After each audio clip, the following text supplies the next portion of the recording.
What is up, party people? It's Dan, your basement guitar superstar. Today we are taking a look at this guy right here. This is the Vintage V6HSVB. It's the 25th anniversary edition guitar from our friends over at Vintage Guitars in the UK. That's Vintage the brand, not vintage as in old guitars. So we'll take a look at the headstock here. Notice the wood graining on there. It's really gorgeous. It's got the 25th anniversary logo. Look on the back. You got Wilkinson Deluxe tuners there. I absolutely love vintage guitars. I think Trev Wilkinson designed some really amazing stuff, and his pickups and hardware are what they use in these. Anyway, this is an alder body and maple neck, lignum rosa fretboard. And you got single coils in the neck and middle position, humbucker in the bridge, all Wilkinson. Then your volume, two-tone knobs. This one's actually a coil split down here. And then your 5-way switch. Standard plug-in for a Strat style guitar down at the bottom here. And out of the box, this was absolutely amazing. I think I paid $550 for this from a shop on Reverb.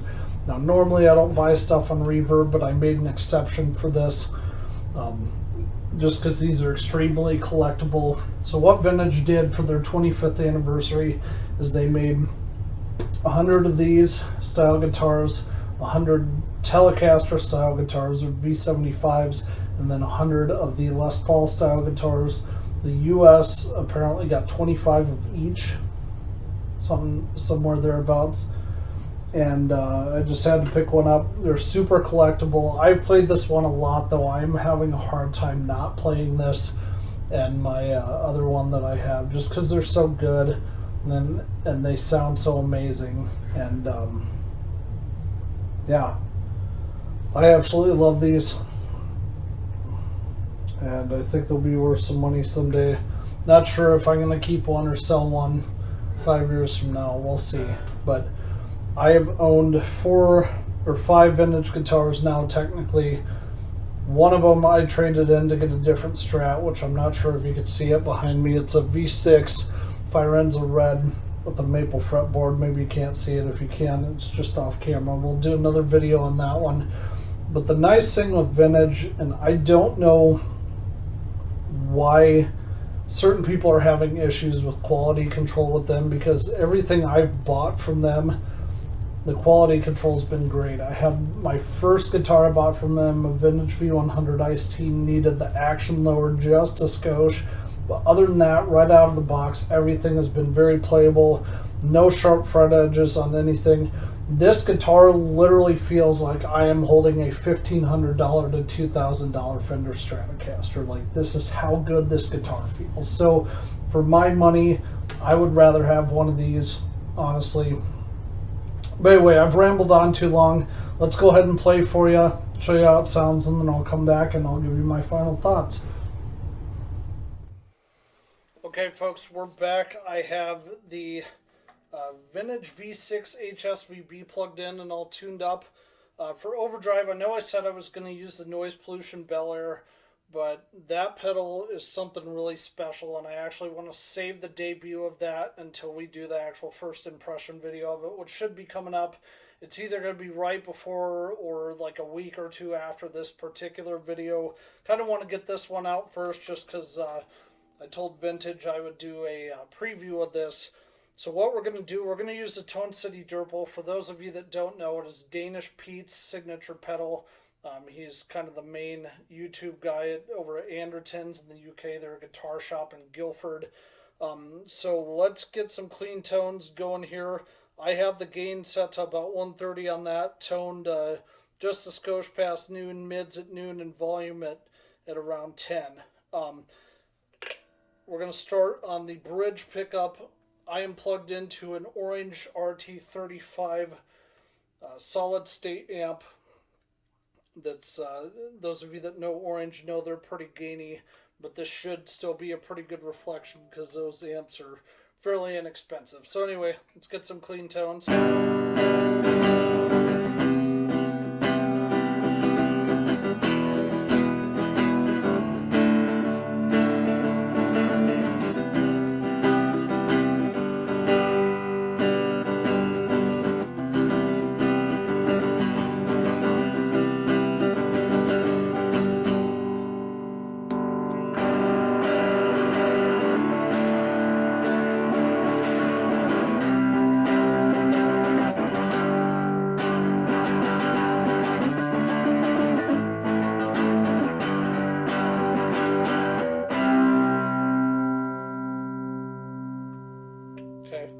try setting 2, which is these two pickups right here. I'm going to change the camera angle a bit here just a skosh, so bear with me.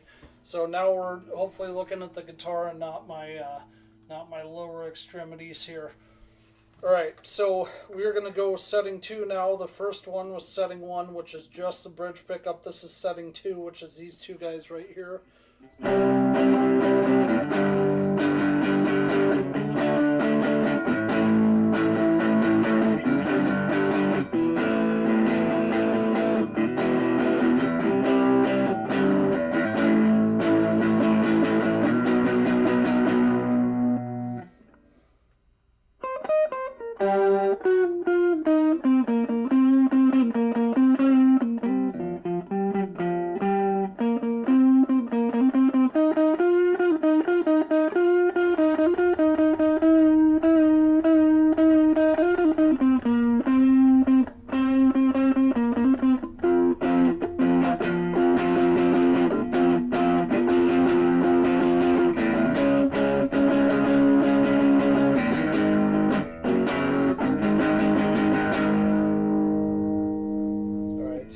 Setting 3. That's with the humbucker engaged. If you guys notice, this does have a coil split on it, the push-pull pot here. I do not have that engaged, so it's on the full humbucker right now.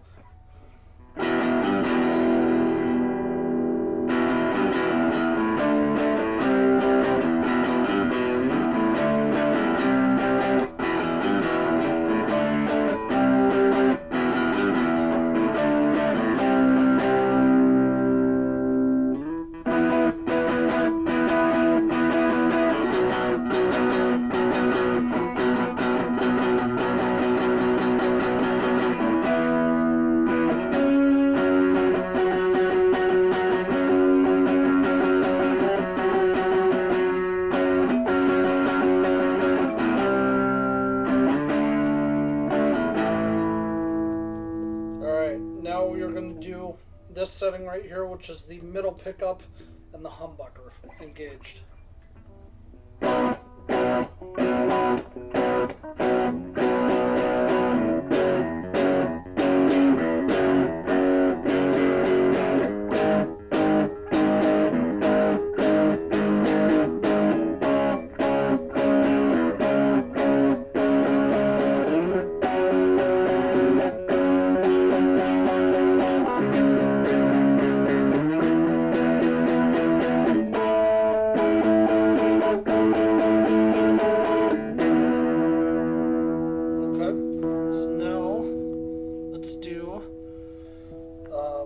The setting 5, which is just the humbucker by itself.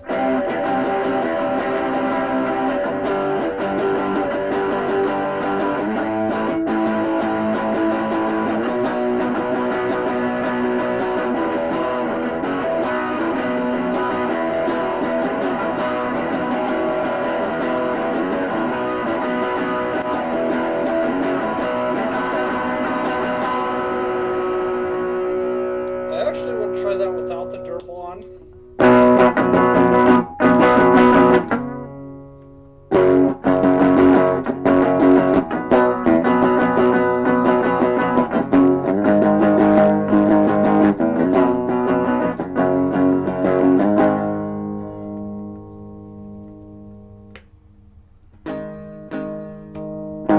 Notice how much louder that is than the other pickups too. That's pretty remarkable. Anyway, let's try this with the coil split on setting 5. See how that sounds.